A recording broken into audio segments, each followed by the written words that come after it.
नमस्कार बच्चों, कैसे हैं आप सभी। आपने पिछले इंटरव्यू में देखा था कि हमने रेलवे ग्रुप डी के लिए सेफ जोन क्या हो सकता है या रेलवे परीक्षाओं के लिए सेफ जोन क्या हो सकता है, इसके बारे में सिलेक्टेड विद्यार्थियों से बात करी हुई थी और इसकी वीडियो को भी आप सभी लोगों ने देखा होगा। जिन भी साथियों ने नहीं देखा है वो एमडी क्लासेस यूट्यूब चैनल के वीडियोज वाले सेक्शन में जाकर देख सकते हैं। इस पूरी वीडियो में हम लोग बात करने वाले हैं, अगर आपकी रेलवे में नौकरी लगती है, चाहे वो एनटीपीसी है या ग्रुप डी है, तो आपके पास सैलरी यानी कि वेतन कितना आपको मिल रहा होगा। इसके अलावा क्या बोनस मिलते हैं रेलवे में जाने के बाद, सुविधाएं क्या क्या अलग आपको देखने को मिलती है, क्योंकि ये हमेशा से कहा जाता है कि रेलवे एक ऐसा विभाग है जहां पर सबसे ज़्यादा सुविधाएं मिलती हैं और साथ ही साथ जो दिवाली का बोनस होता है वो भी यहाँ पर सबसे ज़्यादा होता है। उन सभी चीज़ों को लेकर हम लोग इस डिटेल वीडियो में बात कर रहे होंगे, जहाँ पर 3 सेलेक्टेड विद्यार्थी आपके साथ देखने को मिलेंगे। तो आप इस पूरी वीडियो को जरूर देखिएगा और इंटरव्यू कैसा लगा, कितना एक्साइटेड हो रहा है आप रेलवे में नौकरी करने के लिए, वो सारी चीज़ें भी कमेंट बॉक्स में जरूर बताइएगा।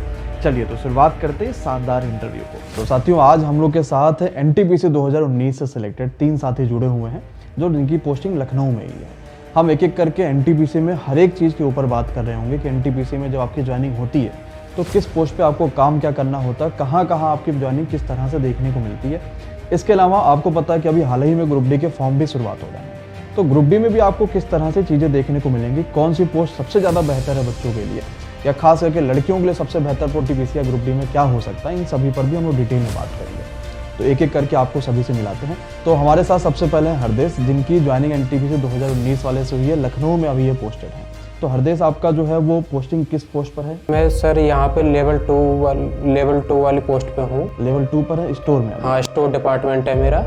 और मेरा काम है उसमें जैसे कोई भी लेटर टाइपिंग होती है, मिनिस्ट्रियल स्टाफ से संबंधित जो भी ट्रांसफ़र से संबंधित जो भी कार्य हैं, वो जैसे हमारे जो अधिकारी हमें ऑर्डर देते हैं उस हिसाब से हम टाइप वगैरह करके उनके लिए अवेलेबल कर देते हैं। अब हमारे साथ जुड़े हैं दिनेश कुमार जी, और दिनेश जो है ये भी एनटीपीसी 2019 से सिलेक्टेड है। लखनऊ में इनको जो है पोस्टिंग मिली हुई है। दिनेश से जानेंगे सबसे पहले तो पोस्टिंग लखनऊ में किस पोस्ट पर है ये और ज्वाइनिंग करे हुए लगभग कितना समय होगा। दिनेश, नमस्कार साथियों, मेरा नाम दिनेश कुमार है।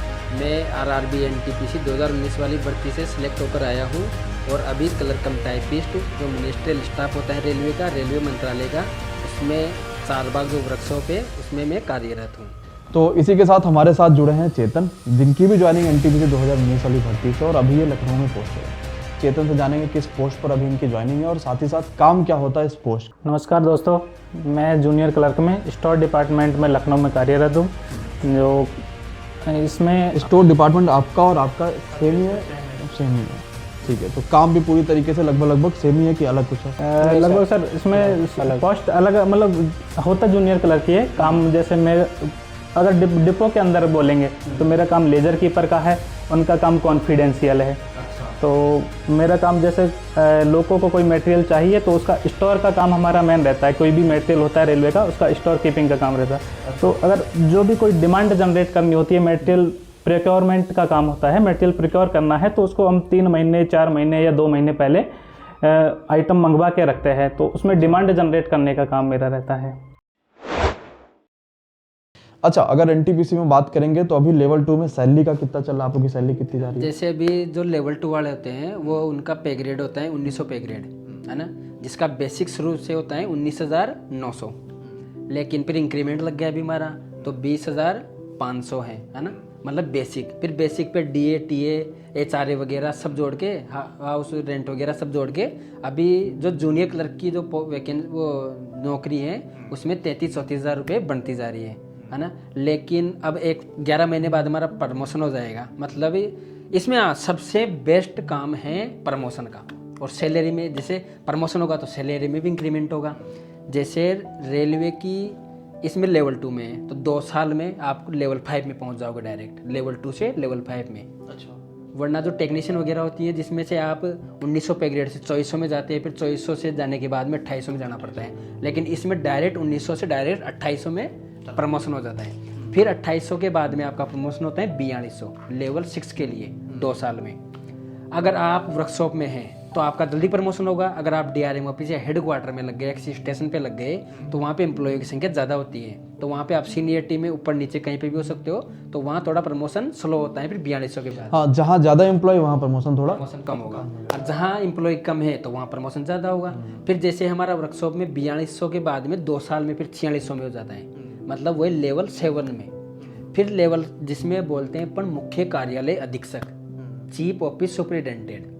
फिर उसके बाद में आपका 2 या 3 साल में प्रमोशन हो जाता है 4800 पे ग्रेड के लिए, जिसका पोस्ट भी रहने में तो ये रहता है चीफ ओएस, मुख्य कार्यालय अधीक्षक, लेकिन वो उसका पे ग्रेड होता है 4800 पे ग्रेड, वो लेवल 8 का जॉब है। तो इस मतलब 4800 तक जो क्लर्क बनते हैं वो बिना किसी एग्जाम के 4800 तक उनका प्रमोशन हो जाता है। अगर फिर आपको प्रमोशन लेना है, फिर आती है 5400 पे ग्रेड, तो वो होती है गजेटेड अधिकारी, मतलब ग्रुप बी की पोस्ट हो जाती है वो, जिसे एपीओ बोलते हैं, असिस्टेंट पर्सनल ऑफिसर, है ना।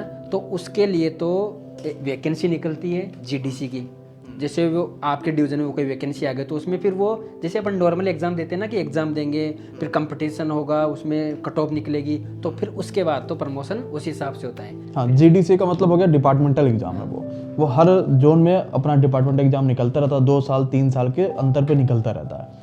आपके पास अगर मिनिमम 2 साल की रेलवे की नौकरी है तो आप जीडीसी में अप्लाई कर पाएंगे, और जैसा आपका क्वालिफिकेशन जैसे मतलब रेलवे में 3 तरीके से होते हैं प्रमोशन, एक एलडीसी, एक जीडीसी, एक प्रमोटेड, डायरेक्ट प्रमोटेड। तो जो जीडीसी होती है ना, जीडीसी में तो आप जैसे आज ही अगर भर्ती हो गए, आपके पीएफ नंबर आ गए, जो भी पीएफ नंबर आ गए ना, तो जैसे वैकेंसी आ गई तो वो ओवरऑल निकलती है, ओवरऑल इंडिया में। तो जैसे वैकेंसी आ गई तो जीडीसी में तो 1 महीने बाद भी आप फॉर्म अप्लाई कर सकते हो। लेकिन जो एलडीसी वाली वैकेंसी, जो एलडीसी आती है ना, एलडीसी प्रमोशन होता है, उसके लिए मिनिमम 2 साल रहता है उसके लिए। अच्छा। और जो जीडीसी के लिए तो आप डायरेक्ट तुरंत फॉर्म अप्लाई कर सकते हो, एलडीसी के लिए 2 साल चाहिए। और जो प्रमोटेड होती है, डायरेक्ट प्रमोटेड, जैसे हम डायरेक्ट प्रमोटेड होंगे, जैसे जूनियर, सीनियर से ओएस, ओएस से चीफ ओएस, तो वो होते हैं डायरेक्ट प्रमोटेड, तो इसमें 2 साल मिनिमम रहता है। तो सबसे पहले ग्रुप डी का बच्चा जब नौकरी करने आता है तो ये सोचता है कि भाई एक सारी चीज़ें वो किनारे रखता है, वो सोचता है कितनी सैलरी मिलेगी हमें। अभी ग्रुप डी की सैलरी 1800 ग्रेड पे के हिसाब से लगभग 30,000 के आसपास बन रहा है उसका। अगर वो 8वां पे कमीशन पे आता है तो उसकी सैलरी लगभग कितनी बनेगी? जैसे उसमें भी क्या है, ये क्लियर नहीं है कि उसका फिटमेंट फैक्टर कितना रखा जाएगा, है ना। जैसे पिछली बार तो 2.57 रखा गया था, है ना। तो उसमें पहले 6ठे वेतन में जो मिनिमम जो बेसिक था, वेतन था, वो था 7,000। फिर जो 7वां वेतन आयोग आया उसमें हो गए 18,000। फिर 18,000 पे ऐसे हैं, जैसे ये तो एक बेसिक है, फिर इस पे डीए, पीए, एचआरए, इसके बेसिक पे आधार पे सैलरी मिलती है। जैसे अगर आप सिटी में हो, एचआरए मिलेगा तो 10, 20, 30% सिटी में बांटा है ना। तो उस हिसाब से उसमें मतलब बेसिक का अगर लेके चले तो लेकिन एवरेज 4 से 5,000 अपने आप इंक्रीमेंट उसको हो ही जाएगा। नहीं, लेकिन ऐसा है, मेरे को लगता है कि अभी फिलहाल 34,000 का चल रहा है, कि 30,000, 34,000, कुछ का कहना है कि 26,000 बढ़ेगी कुछ, लेकिन आप 30,000 एवरेज मान के चल लो, 30,000 उसका बेसिक रहेगा। लेकिन जो डीए मिलता है, वो डीए अभी मिलता है 53% मिल रहा है, लेकिन वो फिर 0% हो जाएगा। फिर डीए हर 6 महीने में डीए बढ़ता है, मतलब पहले तो जैसे वो गवर्नमेंट के ऊपर रहता है कि 4% बढ़ा रही है, 3% बढ़ा रही है, 2% बढ़ा रही है, लेकिन मिनिमम 4% तो बढ़ाती ही। अभी फाइनल इसका स्ट्रक्चर नहीं आया कि कितने कैसे हो रहा है। हाँ, बस ये मान के चलिए कि ये 8वां पे कमीशन बहुत रिलीफ देगा सेंट्रल गवर्नमेंट में, जितने भी जो न्यू छात्र है उनके लिए, तो जो न्यू एम्प्लॉय आएंगे ना उनके लिए तो अच्छा है ही सही, क्योंकि अभी तो उनकी पूरी लाइफ बची हुई है। क्योंकि फिर जैसे ऐसा होता है ना, जैसे अगर 30,000 बेसिक हो गया आपका 18 की जगह, तो फिर जैसे हर 6 महीने में आपका डीए बढ़ेगा, जैसे आज 4%, फिर 8%, 12%, 16%, तो वो 30,000 पे 16% अलग मिलेगा, तो वो हर 6 महीने में बढ़ता है। और रेलवे इंक्रीमेंट लगता है, 3% पैसा बढ़ता है, तो वो इंक्रीमेंट साल में एक बार लगता है। और जो डीए बढ़ता है वो हर 6 महीने में बढ़ता है। और सरकार ने कहा कि ये 26 से लागू होगा, तो ये मान के चलेगा ग्रुप डी का ये वाला जो बच्चा अगर ज्वाइन कर लेता है 25 तक में, तो भी वो 30-35,000 का बच्चा मिनिमम उसको सैलरी मिलना शुरुआत हो जाएगा। अच्छा, और बच्चों में जो उत्सुकता ज़्यादा होती है रेलवे को लेकर कि अगर हमें रेलवे में नौकरी मिलेगी, लेवल 2 से लेकर हम लेवल 6 तक जाते हैं या ग्रुप डी भी ले लेते हैं, तो हमें आने जाने में क्या सुविधा मिलेगी रेलवे की तरफ से, और घर वालों के साथ बाकी सभी चीज़ें, जितने पक्ष रेलवे में होते हैं, खास करके दिवाली का बोनस जो एक्स्ट्रा जाता है रेलवे का बोनस सबसे ज़्यादा दिवाली में, ये सभी चीज़ें जो है वो क्या क्या हमें रेलवे में पक्ष मिलते हैं वो बच्चा जानना चाहिए। रेलवे हमेशा इतनी सुविधाएं देता है रेलवे एम्प्लॉइयों को, जैसे एक तो पास पीटीओ रहता है। पास मिलते हैं दो तरीके के। एक मिलता है पास, जैसे वो पे ग्रेड के अनुसार मिलता है। अगर आप 4200 पे ग्रेड में आ गए शुरू में, जैसे आप लेवल 6 की पोस्ट में आ गए डायरेक्ट, तो 4200 पे ग्रेड में आपको डायरेक्ट सेकंड एसी का पास मिलेगा।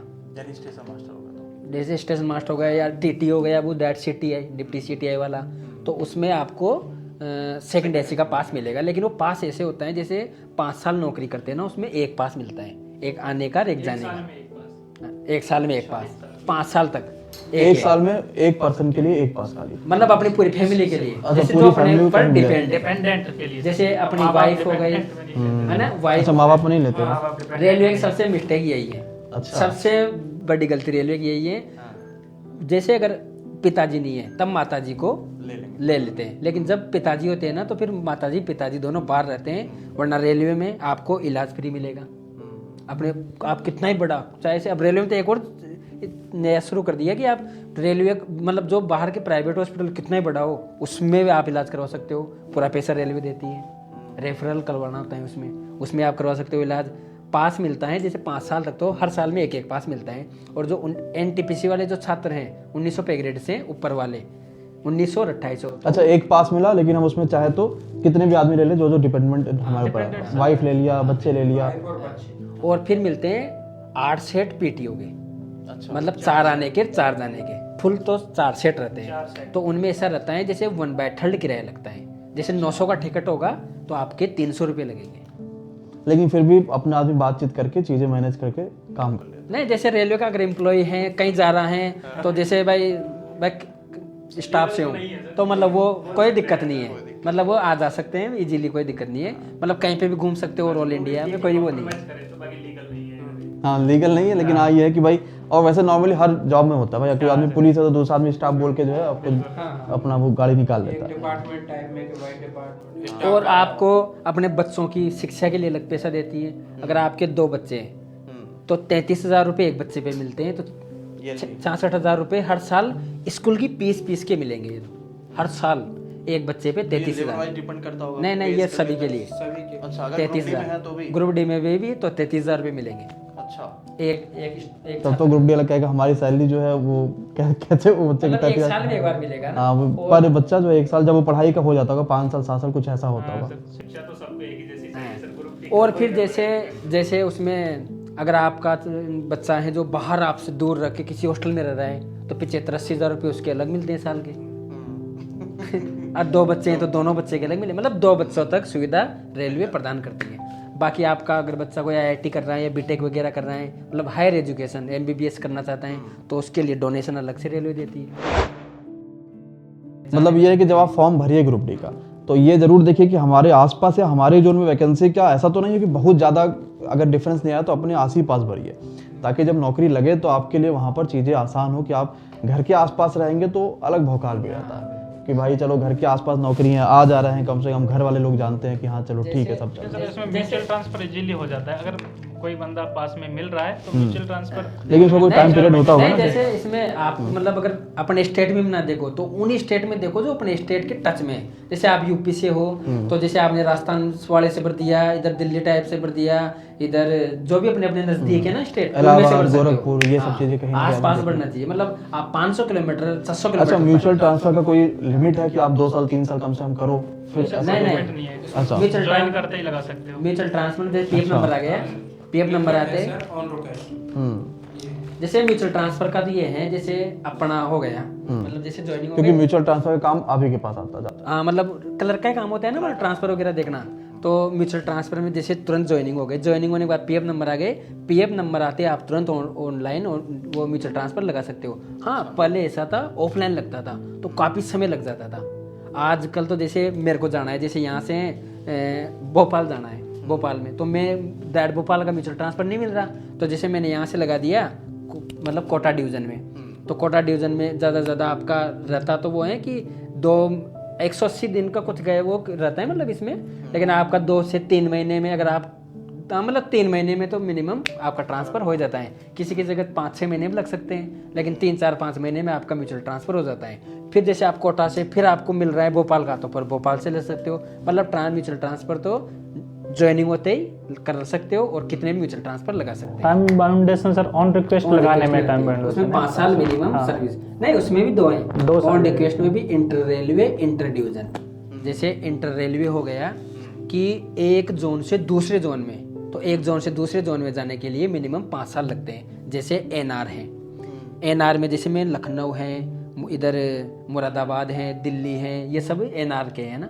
अब मेरे को यहाँ से एनआर से एनडब्ल्यूआर में जाना है, अजमेर जोन में, तो 5 साल मिनिमम नौकरी करना होता है। लेकिन जैसे एक होता है इंटर डिवीजन, मतलब मेरे को जाना है लखनऊ से मुरादाबाद, तो या लखनऊ से दिल्ली लगाना है, तो आप तुरंत लगा सकते हो। नेम आप स्पाउस भी लगा सकते हो। जैसे आपकी नौकरी चेन्नई है, जैसे आप मेल कैंडिडेट हो, आपकी नौकरी चेन्नई है, आपकी वाइफ नौकरी लग गई उत्तर प्रदेश गवर्नमेंट में, स्टेट में, जैसे लेखपाल बन गई, या दिल्ली पुलिस में इसमें यूपी पुलिस में नौकरी लग गई, है ना। तो फिर आपका 2 से 3, 4, 5 महीने में आपका, जैसे आपका हस्बैंड है ना, जैसे क्योंकि यूपी की तो वहाँ तो जाएगी नहीं नौकरी करने, क्योंकि यूपी सरकार यूपी में करेगी ना। सेंट्रल गवर्नमेंट है या यूपी गवर्नमेंट है। सेंट्रल गवर्नमेंट वाले कैंडिडेट को आप यूपी में, जहाँ पे आपकी हस्बैंड वाइफ जो भी नौकरी कर रहे हैं ना, आप वहाँ इजीली ट्रांसफर ले सकते हो। जैसे आप अगर हैंडीकेप हो, विकलांग हो, पीडब्ल्यूडी कैंडिडेट हो, तो उसमें भी आप तुरंत ऑन रिक्वेस्ट ट्रांसफर लगा सकते हो। इसी तरीके से एमडी क्लासेस आपकी सेवा में सदैव तत्पर है। जितना हो कोशिश हो पाएगा उतना रेलवे के लिए बेहतर करते रहेंगे, और बाकी अन्य परीक्षाओं के लिए भी। आप सभी का धन्यवाद बच्चों को इतने सारे इन्फॉर्मेशन। आपके चैनल का बहुत बड़ा सपोर्ट था। लास्ट तक आप लोगों ने बहुत सपोर्ट किया। जैसे ग्रुप में सबसे बड़ा डाउट ये है अगर कि MD क्लासेस ना हो, जो शायद नए यहाँ छात्र हैं उनके बारे में, जो पुराने उनको सब मालूम है, लेकिन जो नए छात्र हैं उनको जैसे वो बोल रहे हैं कि फर्स्ट अच्छी पोस्ट कौन सी है, तो कुछ लोग 2 पोस्ट को प्रेफरेंस में डाल देते हैं, बाकी नहीं डालेंगे, तो वो सबसे बड़ी गलती करते रेलवे के हैं। पिछले रेलवे की भर्तियों में कोई भी selected अगर है। कोई भी आपका पोस्ट है ना, सपना तो है ग्रुप डी प्रेफरेंस में 2025 सभी में पोस्ट को अपना डालना नाम चाहिए। बनाने का। ऐसा तो नहीं है कि जरूरत 2 है पोस्ट को डाल दी, इसमें शानदार नौकरी तरीके से करनी है, इनको नहीं मेहनत करने करनी। की। और इस चीज को कोई देखते भी हुए हो, MD बस ये क्लासेस लेकर आया प्रेफरेंस है तो उड़ान इसलिए बैच। बनवाई जाती है और इस ताकि बैच आपके में अच्छे आपको मार्क्स आए, मिलेगी तो रेलवे में आपको वो सबसे पोस्ट ज्यादा अलॉट कर selection दी दिलाने जाती वाली है। भारत बाकी की आप सबसे बड़ी सभी रेलवे। पोस्ट यहाँ हर दिन आपको लाइव क्लासेस का शेड्यूल मिल जाता है, साथ ही साथ जो भी पढ़ाया जाता है उसका आपको हैंड रिटन नोट्स PDF भी मिलता है। इसके अलावा एक दिन में पढ़ाए गए सभी टॉपिक्स का आपको 10 क्वेश्चन क्विज के रूप में भी मिलता है। और ये सारी चीजें आपको उड़ान बैच में मिलती हैं मात्र 599 रुपए में, वो भी ऑफर में। इसके लिए आपको कोई कूपन कोड लगाने की आवश्यकता नहीं है। तो अगर आपका भी सपना ग्रुप डी 2025 में जाने का है तो MD क्लासेस ऐप को तुरंत डाउनलोड करिए, रजिस्ट्रेशन कर लीजिए और पेड कोर्स वाले सेक्शन में जाकर उड़ान बैच को चुनिए। यहाँ आपको प्राइज मिल रही होगी मात्र 599 रुपये बिना किसी कूपन कोड के साथ, और बाय नाउ पे क्लिक करके आप अपने कोर्स को ज्वाइन कर सकते हैं। मान लीजिए कोई समस्या परेशानी आ गई तो दिए गए नंबरों पर कॉल या व्हाट्सएप कर सकते हैं। तो इंतजार रहेगा आपका ग्रुप डी 2025 में सिलेक्शन लेने का। धन्यवाद, शुक्रिया।